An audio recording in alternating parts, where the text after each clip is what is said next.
What is up, guys? Welcome back to the channel.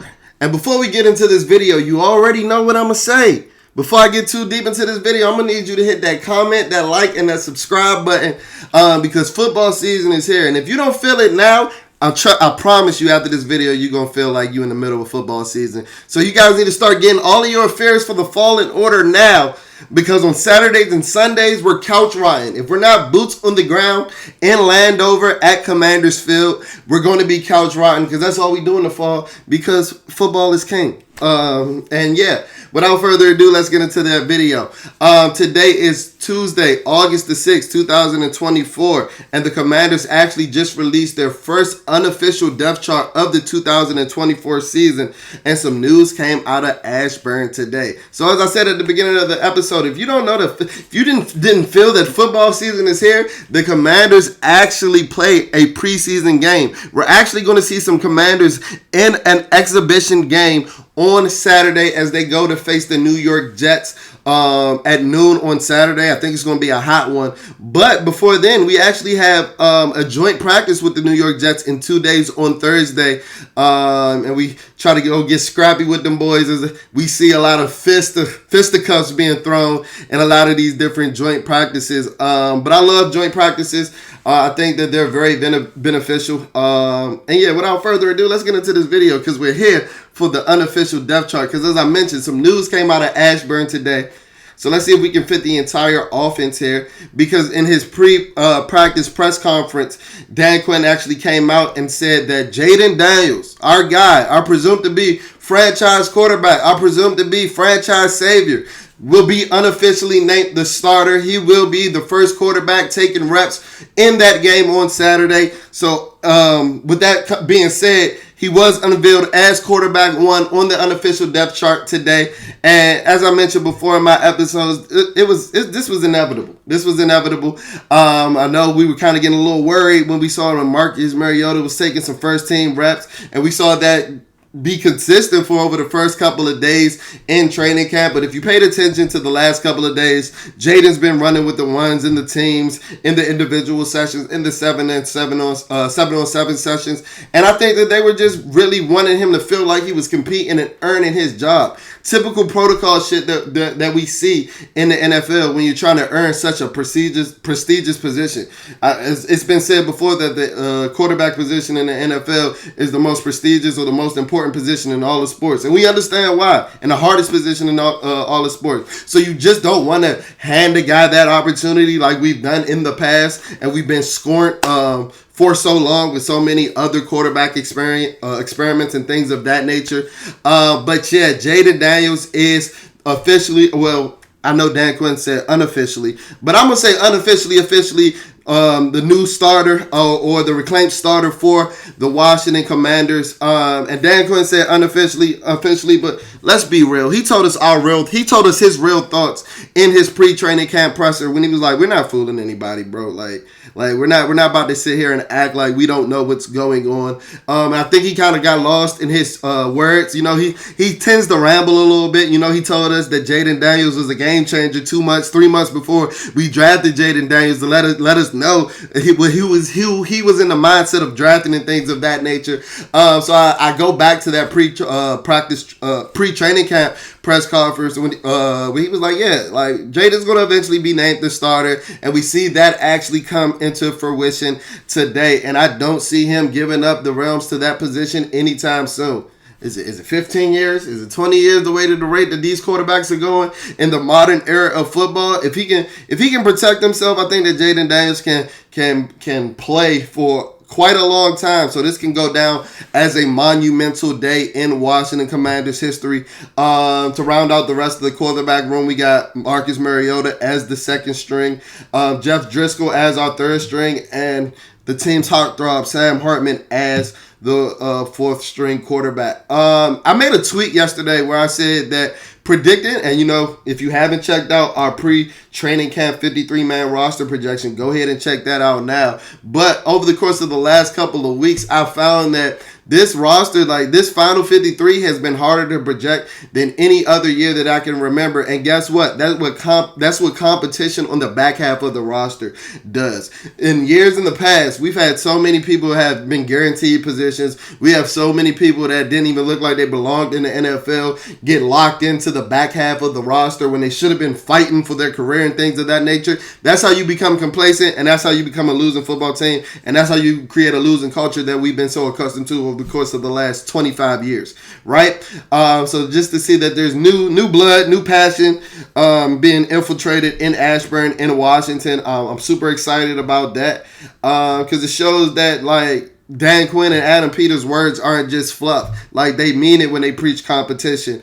And if you look at the rest of the depth chart like we're about to do now, you'll see that. So looking at the rest of the offense, we see that Terry McLaurin is practically a shoo-in. He probably has the most secured roster spot on this team. And it was actually mentioned that the Commanders actually dropped out of the Brandon Ayuk sweepstakes yesterday. And I think one of the reasons is because we didn't want to necessarily give up Terry McLaurin. I think that Terry McLaurin was a no-negotiating chip in that, negotiating and things of that nature.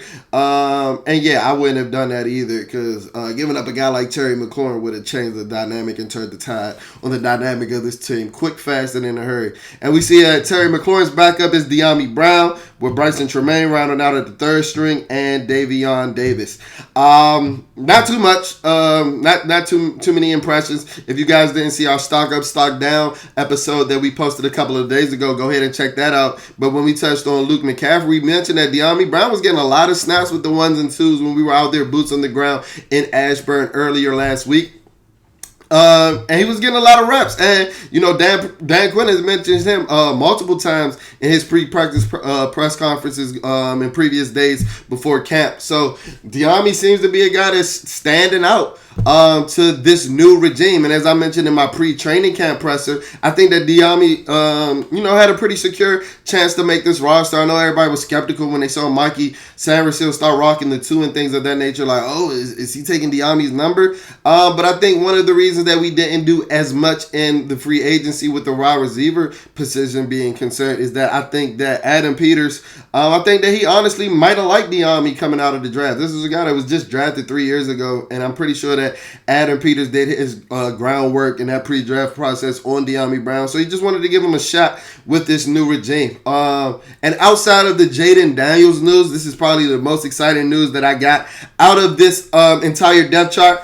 And if we look at the left tackle, first string, the name that's pegged in as our first string left tackle right now is our rookie out of TCU, our third round rookie, Brandon Coleman. Like I said, out of TCU. And this is something that a lot of guys didn't project coming out of the draft. I don't think many people projected Brandon Coleman to be a day one starter at the left tackle position, being that he played left guard last year. But it seems like he's on track to be doing that. And I'm super excited about that. Because as I mentioned before, if you could get you a franchise quarterback and your cornerstone left tackle in the same draft class, Adam Peters has super sped and super warped this rebuilding process.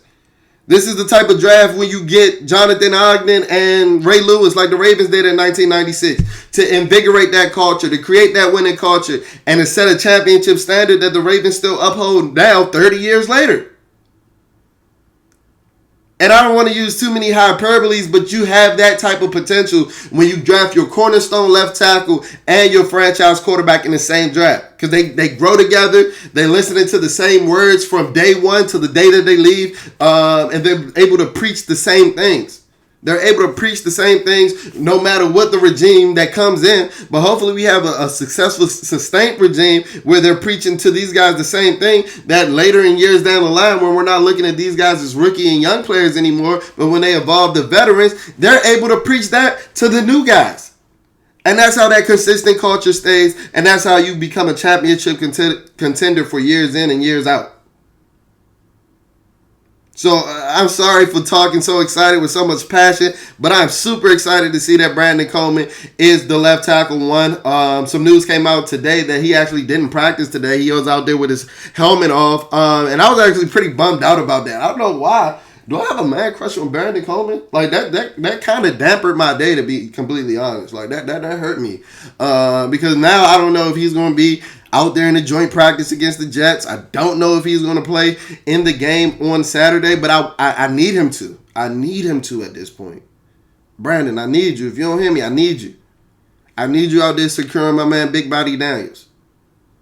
I don't have any other faith in anybody else at this point.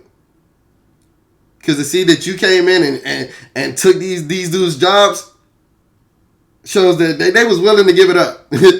So I love Cornelius Lucas. I actually think that he should be right here in that right tackle first string slot. But give me Brandon Coleman over to Cornelius Lucas any day of the week. And to round out the left tackle, we have Alex Akinbulu. Sorry if I butchered your name. As the third string left tackle on the unofficial depth chart. Going to left guard, we have Nick Allegretti as the first string, Chris Paul as the second string, and Mason Brooks as the third. So I actually had Mason Brooks actually beating out Chris Paul in my pre-training camp 53-man projection. So that's I'm not necessarily surprised to see that. But I hope that Chris Paul, it finally clicks, because for a guy to be as talented and have all the athletic gifts that he has, I need him to play with more of a mean streak. He's too nice. It seems like Nick Allegretti came in from the Chiefs and solidified their left guard position. As of right now, looking at the center position, Tyler Biadasz is a shoe-in to start. We gave him, $10-11 million annual average value, and that's not light money for a center. We got Michael Dieter as our second string and Ricky Stromberg as our third string center. I just want to touch on Ricky Stromberg really quickly, and this isn't really more Ricky Stromberg point, more so as a 2023 draft class and a Ron Rivera era point, paddle boat Ron, because he really left us with horse shit. The only thing that Ron Rivera left us with is a lot of cap space, and Josh Harris had to tell him to trade them boys, Chase Young and Montez Sweat. I don't know what the fuck Ron Rivera was thinking in his last couple of years, because if you look at this depth chart, only 8 of the 22 starters that started in 2023 are projected, as of right now, to start in the 2024 season. So that takes me back to Adam Peters' introductory press conference when David Aldridge asked him about his current, his opinion on the current state of the roster. And he paused long enough for me to run a 40-yard dash in. He sat there, he's like, because that told you that he thought this roster was dog shit. And the subsequent moves after that, with what he's done in free agency, with what he's done in the draft, and with the way that this depth chart looks, validates what he thought about that roster. Validates what I thought he thought about that roster. And just go back to the 2023 draft, when I said I wanted to touch on Ricky Stromberg. As of right now, if you look at the depth chart, there's only one projected starter from that 2023 draft. Ron Rivera was out here drafting for depth like we was championship contenders. Like, what the hell? I told myself I'm not going to get too emotional until the real games are played. But, no. I'm trying to forget that era so fast. Let's go to the right guard position. Sam Cosmi. Pretty much locked in as the right guard. I think he might have the second most secure roster, or the third. Jayden Daniels is the most secure roster spot on the roster, with Terry McLaurin as a co-second. Sam Cosmi might be third, and we see Ricky Stromberg as the third string right guard as well.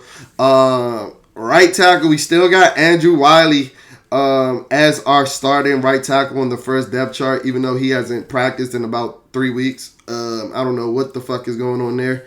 We have Trent Scott as our second string right tackle. Oh, look, another 2023 draft pick being in a third string slot. And Jayden Daniels as the third string right tackle. And then David, I ain't even going to bother to butcher your last name.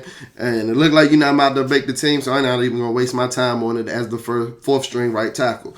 At the tight end position, we got Zach Ertz as our starter. The vet, savvy veteran. This is a guy that had a very strong camp. He's had a very strong camp. He's had a very strong offseason. So this is a guy that's looking to have a bounce back year after a couple down years. I'm not saying that he's going to regain the form in Philly because he is a little older, but having a veteran presence that can make himself available over the middle is crucial to a young quarterback's development. And this was honestly one of the biggest surprises to me on the depth chart was to see John Bates over a guy like Ben Sinnott, because Ben Sinnott was a second-round draft pick. No matter what way you want to slice that, that's high draft pedigree. So to see a guy like John Bates, who was brought in with the old regime, who isn't necessarily a dynamic playmaker, be above him on the depth chart, I'm not going to say that's a little concerning because it might be a reflection of a strong camp that John Bates is having. Dan Quinn has mentioned him in a couple pre-practice press conferences as well. But just to see him above Ben Sinnott was a little concerning. We have Cole Turner as the fourth string, and Marnie Rogers and Colson Yankov as, I guess, the fifth and the sixth string. Kind of upset, kind of bummed out about Marnie Rogers because I thought that he was showing real juice and real potential before the Achilles injury last year, and we haven't necessarily seen that juice this year in camp. Cole Turner's out here fighting for his damn life, it appears. As I told you guys when I was out there on Sunday, Cole Turner was making plays, but I refuse to fall for the Cole Turner training camp hype for the third year in a row. I refuse to do it. And he was a Ron Rivera draft evaluation pick, so who knows how good he is, to be honest. Olamide Zaccheaus was actually our start, and this was honestly another surprise. Olamide Zaccheaus was our starting slot receiver with Luke McCaffrey as the second string, Kazmir Allen as the third, with Byron Pringle as the fourth. I told y'all if y'all weren't listening to me the other day, Luke McCaffrey hasn't necessarily stood out. So see a guy like Olamide Zaccheaus, who we didn't necessarily give big money to, shows or validates everything that I thought. Now, I'm not saying that this is an indictment on how Luke's career is going to go, just an indictment on how the last 2 weeks in training camp has went. And I think the second string on the roster is pretty appropriate for what I've seen and what the beat reporters have been reporting. Jahan Dotson is the other starter at the other receiver position, with Jamison Crowder, Mitchell Tinsley, and Marcus Rosemy Saint rounding out that receiver position. I did have Marcus Rosemy Saint making the initial 53.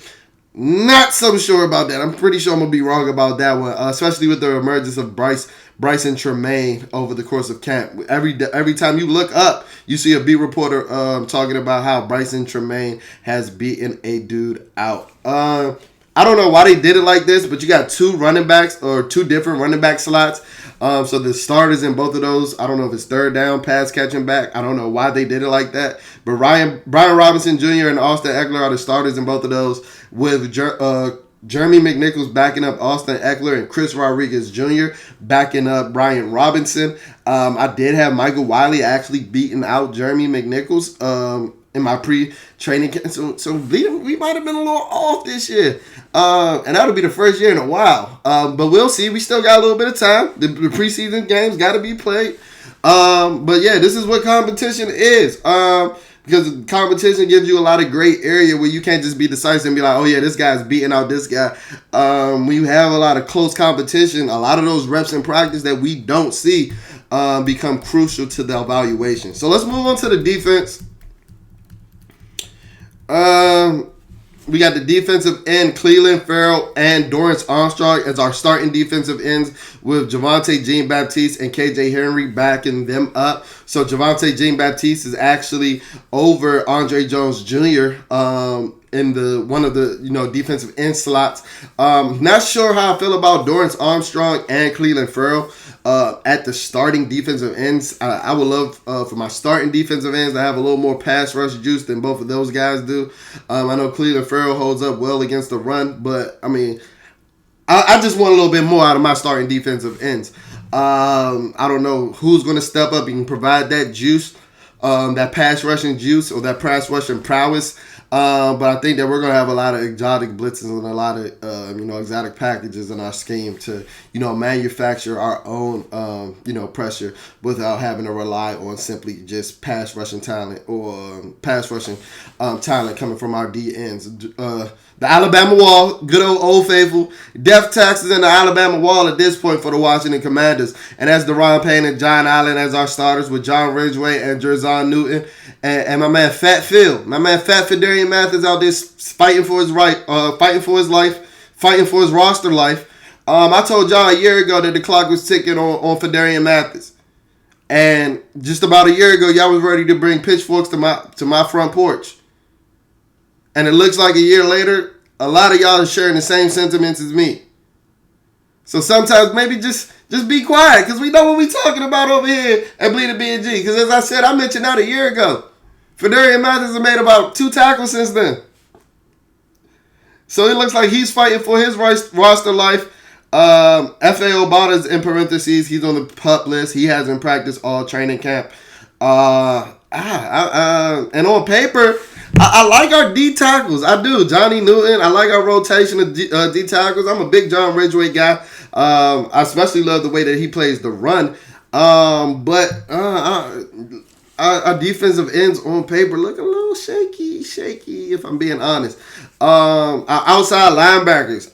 Now, this is where I don't think that, this actually reflects what we've been seeing on the field, because the Commanders have, when they've been in their base defense, they have run a 4-man front with a 4-3 scheme. So I don't think that Dante Fowler Jr. is going to be a stand-up, off-ball, outside linebacker in a 4-3 scheme. This is where Jordan McGee has been pegged at, and this is where he's been playing. When I was there on Saturday, and where a lot of the beat reporters have mentioned that when there are 3 linebackers and they are playing base, it's Frankie Louvu, who we see starting here, Bobby Wagner, and Jordan McGee as the other outside linebacker, off-ball linebacker. I don't know why they did that, but they also got Jayden Davis as outside linebacker. He's been damn near playing the DN every day in training camp. So that's where, the depth charts can start to get a little murky, and that's really where you got to pay attention to what's going on in these preseason games to see, like, where are these guys really playing, and like, are these first, second, and third strings, are they really what they say they are, or are they just out there pegging names to fill in names to make this, chart look good? We got Mikey Sanders still started at the slot corner. He's pretty much been pegged there since day one. Noah Igbenogany, his backup, with Caillou Boo Kelly as rounding out the third string. We got Anthony Pittman and Jamin Davis as backups in the linebacker room. So I don't know. As I mentioned, Jamin Davis has been a rush in. Dante Fowler's a rush in. They got them as outside linebackers. So that's interesting. And that's something that, you guys should look out for throughout the rest of the preseason. To round out the secondary room, we got Benjamin St. Juste and Michael Davis as our starting boundary corners right now. So, yes, our first-round draft pick, 2023, Emmanuel Forbes, who everybody told y'all that y'all reached for in April 2023. So, this is not revisionist history. Yes, he is a backup right now. He is a backup. Dan Quinn was actually asked about it, and he referred to Emmanuel Forbes as a backup. He said that Emmanuel Forbes has all the right to, continue to compete because this is the first unofficial depth chart. But as of right now, he's a backup. He's a backup. Michael Davis and Benjamin St. Juste are your starters, and that's just another feather in the cap of the bullshit that the general manager, talent evaluator, draft evaluator, Ron Rivera, the bullshit job that he did, to be quite honest. At the safety positions, Jeremy Chin, Quan Martin at the starters. We pretty much seen that. Derek Forrest and Jeremy Reeves are the second string. That is not what I have seen over the course of, us being down boots on the ground in Ashburn. Percy Butler has actually been running with the ones. He's been swapping out with Mikey Sanders still when they're going from 3 cornerback to 3 safety sets. So to see him on third string is a little confusing. Dom Hampton has been getting some dime backer reps, and he's actually been playing with the twos a lot more than Derek Forrest. And Tyler Owens has been making a lot of plays. So I don't know if they're trying to make Derek Forrest feel good. But that is not reflective of what we've been seeing in training camp and the reports that have been coming out of training camp regarding the safety position. And special teams, Tressway, Ramez Ahmed, Noah I as our starting kick return. So I'm interested to see how that goes with the, new kickoff rules and things of that nature. And Kaz Allen, you might want to start learning Canadian, buddy. Because if we got a cornerback who hasn't necessarily returned kicks starting over you, and you're supposed to be a kick return specialist, that doesn't look too good for your future. And Jamison Crowder and Jahan Dotson round out the punt return duties, the punt return depth chart. So yeah, let me know what you guys think about this depth chart. As I mentioned before, this isn't set in stone. This isn't written in permanent marker. Things can change, but as you saw, especially with the defense, things can get a little murky. Lines can get a little blurred with a lot of the positional versatility that a lot of the guys that we brought in can exude and things of that nature. So I was kind of curious to see some of the names in these outside linebackers and these safety roles to be specific. But that'll do it for our reaction to Jayden Daniels officially being named, unofficially being named quarterback 1 for the Washington Commanders. As always, if you're not following us on social media, go ahead. Our X is at BleedingBNG, BLEEDINBNG. Our Instagram is at BleedingBNG, BLEEDINBNG. Follow us on all audio-only platforms. Please leave a rating. Please leave a review. And yeah, I'll check in on you guys later. Peace.